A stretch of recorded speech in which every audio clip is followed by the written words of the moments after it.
Let's go.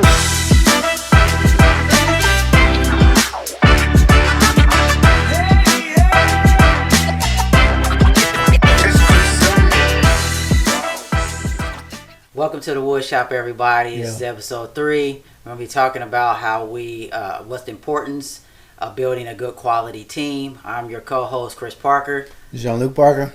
Welcome, everybody. First, I want to say that this is not financial advice. We're just showing you how we build wealth so that you can, in turn, model that and build your own wealth. This episode is all about building a team. So we're really here just to inform you on what that looks like as far as building a team, finding the right people within the family to ultimately be a part of the family office, the key roles, what they look like, and then why culture and trust truly matter as well. So some of the key roles, we'll name them off and then we'll go into a little more detail. But so your CIO, Chief Investment Officer, your CFO, Chief Financial Officer, your general counsel, the CEO of the family office, the director of philanthropy, your admin and support staff. That's some of your key roles. Now, some of your family members may play multiple roles within those, or be involved in multiple titles, multiple job titles here. But so let's talk about the CFO or CIO. So that's the person who oversees the allocation, investment policy, and portfolio performance. So let's talk. So for a CIO, what do you feel? What's the importance of the CIO to the family office? Yeah, no, that's a great question. I think from just my experience as my father is a CIO, is they are managing and overseeing all of the assets, right? So he's able to see what the real estate is doing and kind of have a hand, not necessarily a hand in it, but just oversee it, making sure that it's moving in the right direction.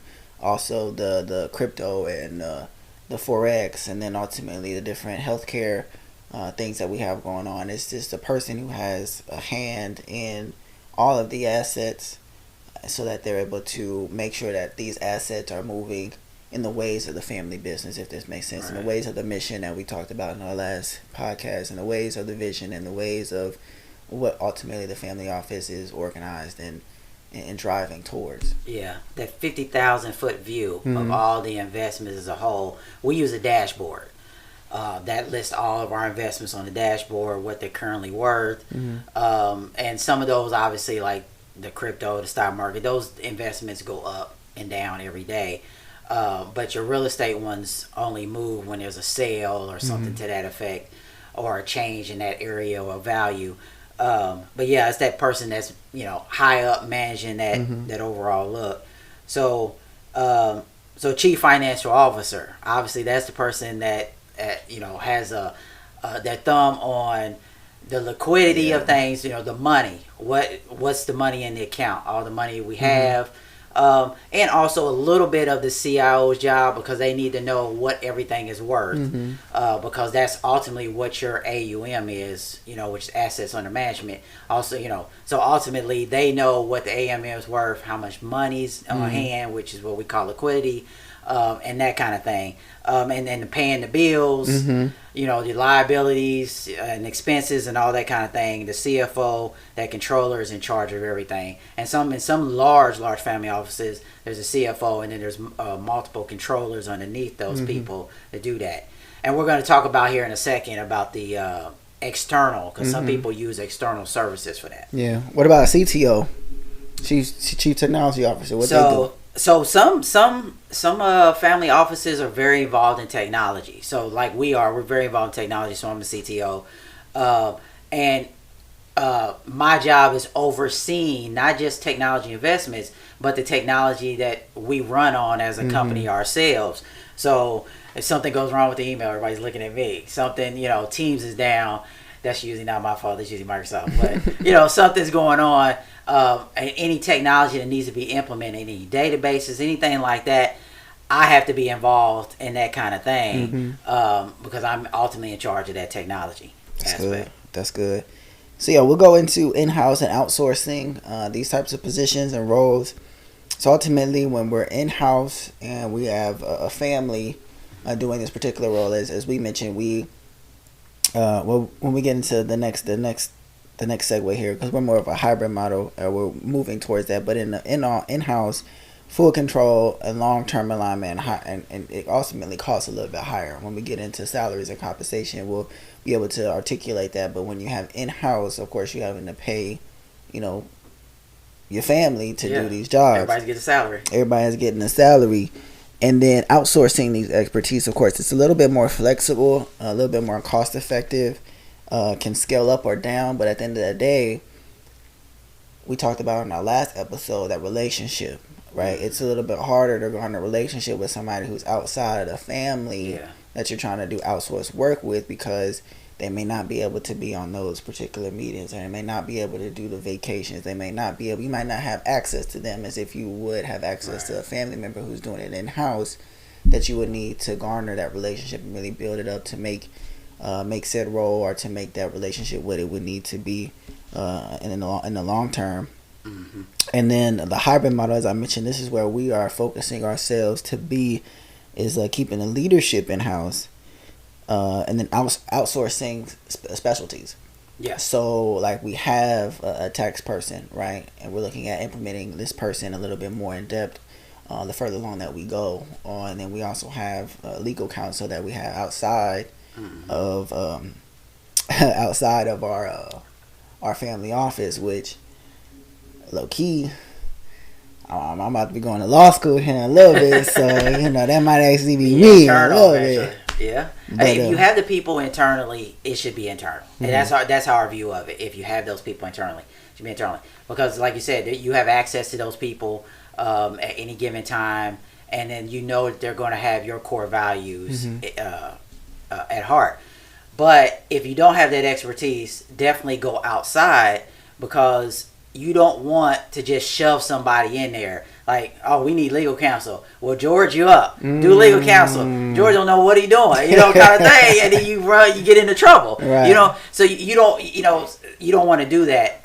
And especially, and also with your CIO, your chief investment officer, if you have to go outside, get that. Now, a lot of family offices, especially large ones, will hire a CIO. A lot of times they're former investment bankers or something like that. Because when you work for a family office as a CIO, it's less pressure, because you're just dealing with one person. And when you work at somebody as a CIO or something at a UBS or something like that, you're in charge of thousands of people's accounts and money, and there's a lot of pressure.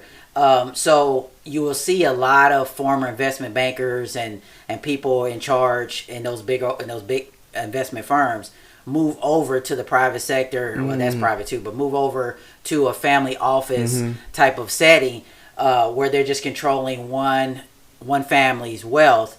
But there's still a lot demand there, but it's a lot less demand than, say, at a UBS or something like that. That's good.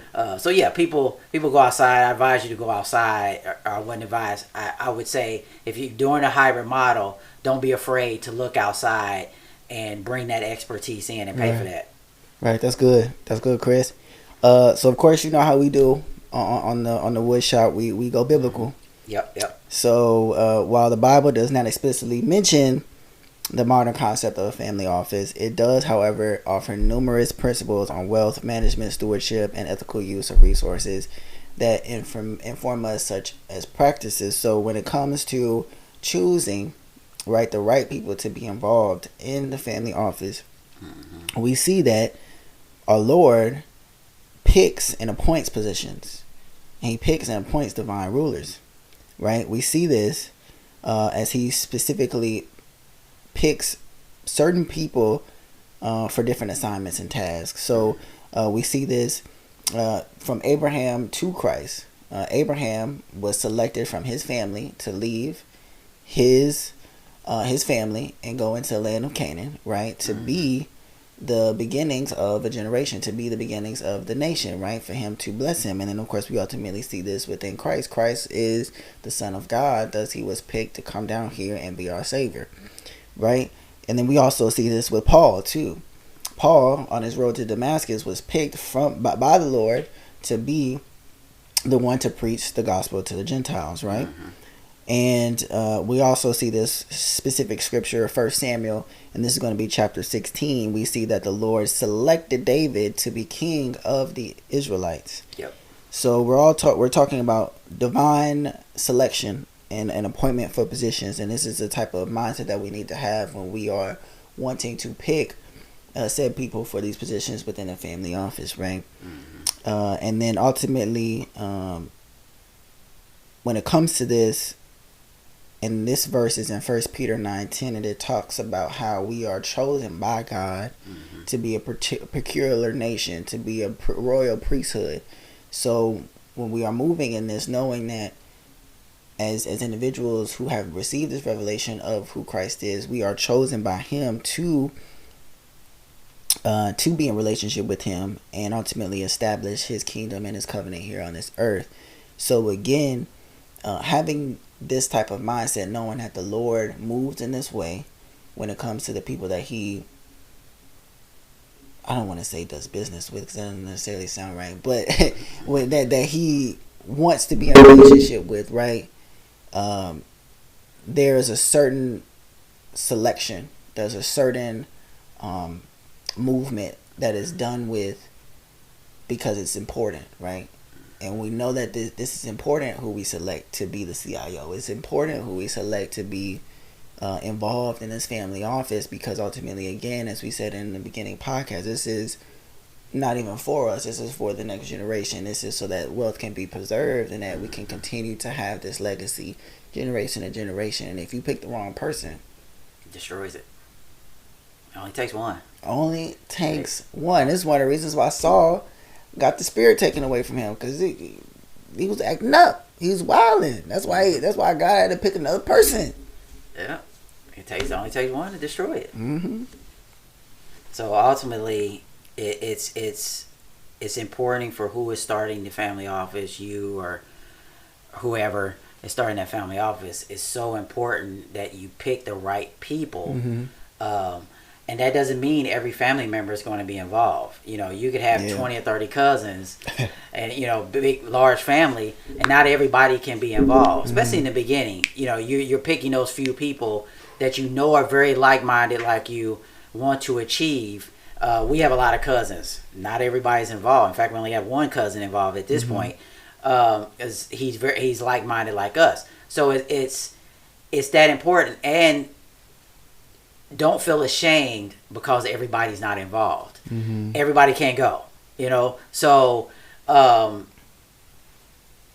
pick those people that have the skills that you need, and also that are like-minded, as you move farther together than as just an individual. But if it's just you as an individual, you're going to be leaning on people outside of, you know, your organization until you can raise up family members that then step in. Exactly. That was one of the things I wanted to say regarding that. You mentioned raising up, right? And even in that, not selecting said person, that's a test and opportunity for that person to raise up, if this makes sense. So if you don't, let's say you don't pick George and you pick somebody else, and for whatever reason that somebody else doesn't necessarily work, but George did the right thing and wasn't jealous, wasn't envious, and was just moving and correctly regarding him not being selected, then it's like, okay, well, George kind of got kind of there. His character is good. He's been working not necessarily behind the scenes, but was working in what he's been doing correctly and moving in the right manner, in the right way. Let's actually have him a part of family office now. Yeah, some people also have to see it. You know, not everybody is going to immediately believe in your dream, and they're going to need to see some of those fruits come from it. But through your diligence, your hard work in that field, when those fruits come back and they see that, oh, I want to be in that, I want to go into that field too. I want to help you cultivate. Then you're starting to, because your body of work can encourage others to say, okay, you know what? Yeah, I see Chris doing it. I see Jean-Luc doing that. I want to be a part of that. That's good. I want to be a part of that. Right. To that point too, though, it's important that we have discernment. It's important that we are able to recognize motives and intentions behind people's wanting to be a part of said family office. You know, especially when things start going good, as he mentioned, fruits are showing. Some people got motives that are ill because of these fruits, and they want what you have and want to be a part. We got to make sure that I hit the mic. We got to make sure that our sorry about that. We got to make sure that our discernment is on 10. Yeah, true. So, only got a few more points here. Just wrapping this up. Compensation and incentives. So, in our family office, everybody gets a salary. People have to eat. People got to pay rent if you're paying rent. Even when you are in a company property, that person still needs to pay rent. And that's very important because you don't want something, we'll get into this in a later podcast, but you don't want something to look like you are misusing something or using something, in a sense, hiding. You're hiding from taxes or something to this effect. So you know, everybody pays rent out of their salary, that kind of thing. So everybody gets the incentive. So, you know, you're getting insurance coverage. You're getting access to concierge services. You're getting a salary and that kind of thing. That also means you work for that company. So while we like to say, oh, we don't work for anybody, technically we work for each other. You know, so I technically do have a boss because my actions have to answer to everybody else, to my whole family that's involved in the family office, and vice versa. So you're still working for somebody, but you're working on your singularity dream, or the singularity of the family office. You're working on that, and you're getting paid from that, and you're incentivized to keep working and building and making it bigger. Yeah, there was one thing you said in one of our run-throughs that we did that I thought was really, really profound, Chris. And you were talking about time. Time. You were talking about how, you know, when we are working in a family office and we're doing something like this, we are not only just paid monetarily, but we are paid with the amount of time that we get back. Yeah. It's that was the most life-changing thing for me. It wasn't what I could buy. I do like to travel, so, you know, my goal is to see, before I die, is to see most of the world, if not all of it. But it's that feeling of waking up in the morning, and outside of my meeting obligations or what I need to do from the family office, I get to decide what I want to do every day. You know, I get to decide if I want to sleep till 10 and not get up. If I ain't got a meeting to talk to one of y'all about some business, I can sleep till 10. Now, I don't typically do. I get up at 7:30, but you know, you get to decide what you want to do. I don't have to sit in traffic. I can live anywhere I want to live because I'm not commuting to somebody's job or anything like that. There's days where I don't even leave the house and my car doesn't even move. Like, you know, I'm lucky if I get 8,000 miles on my car in a year because I don't have to move unless I want to move. You know, so it's you don't realize the beauty of buying your time back. You're no longer selling, you know, because the everyday person, they sell their time for money.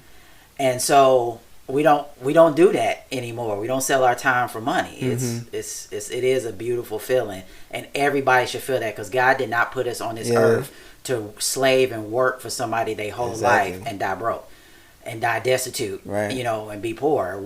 We are supposed to be prosperous and multiply, and so, you know, when you move into that realm and you're able to do it, that's the thing that money buys, that you just it's a wonderful thing. I mean, it's not even just money itself, it's just the structure and the concept of the family office really that brings this about, you know. The structure and the concept and the framework of the family office, and having trust in said family members and moving in this way and creating all of the things that we are articulating throughout this podcast, brings about, again, as we mentioned, this perspective shift that allows us to move in this way when it comes to our time. You know, and it's definitely a blessing. It's so much power in it. I mean, I've been able to really garner a deep understanding of the Word of God and a better relationship with Him, and really move in His ways because of what we've been able to build in this family office and being a part of it and having that time. You only got so much of that resource. and you never get any more of it, Mm-hmm. and you can't buy any more of it. So having as much as you can, enjoy your family, your friends, and do what you want to do in life, that in itself is priceless. Priceless. You can't put a price on that. So priceless, man. Priceless. I think that's pretty much it for this episode. Yep. Again, subscribe if y'all haven't subscribed already. Follow us on all social media platforms. This is just truly a blessing to be able to do this with my uncle. I never thought I'd be able to do something like this with my uncle. Yeah. And just really shine a light on what a family office is, how to obtain it, and how to really maintain Build it up, Yeah. build that wealth. And I also want to say that this is free knowledge that we're imparting from our experience. Mm-hmm. And we are not trying to build a following to create a paywall, create some group where you're paying for something. We're not into that because we don't need to make money that way. Right, exactly. We make money plenty other ways. So we really truly are just imparting knowledge and giving that away for free, because that's what we should do. That's the thing you should do. Exactly. Awesome. Cool. Thanks, everybody. God bless you. Let's go.